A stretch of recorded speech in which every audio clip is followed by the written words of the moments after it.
আমি একটা প্রাইভেট কোম্পানিতে জব করি। বেতন কত পাই জানিস? ৪৫,০০০ টাকা। মিঠু, বেশি বেশি হয়ে যাচ্ছে। দেখ ওর অবস্থা দেখ, ৫৪ বছর বয়সে সামান্য একটা রেস্টুরেন্টের ওয়েটার। জি স্যার, কোনো খাবার লাগলে ডাক দিয়েন।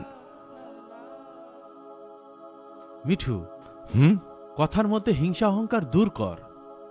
কারণ এই পৃথিবীতে তুই মালিক নয়, অতিথি। শোন, কারো ভুল চোখে আঙুল দিয়ে দেখিয়ে দেওয়া এটা কোনো অন্যায় না। আমি ন্যায় অন্যায়ের বিচার করছি না। তুই একটা মানুষের কর্মকে ছোট করে দেখছিস, তাকে অপমান করছিস। অপমান যে কেন করলাম তাহলে শোন।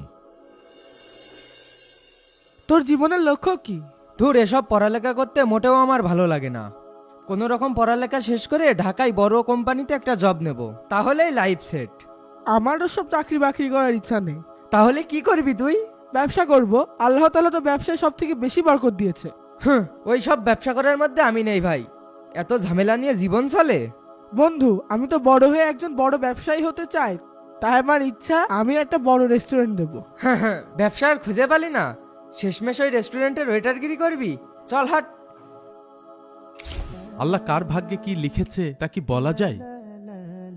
ওর ভাগ্যে ওই ওয়েটারই লিখেছে। এভাবে বলছিস কেন?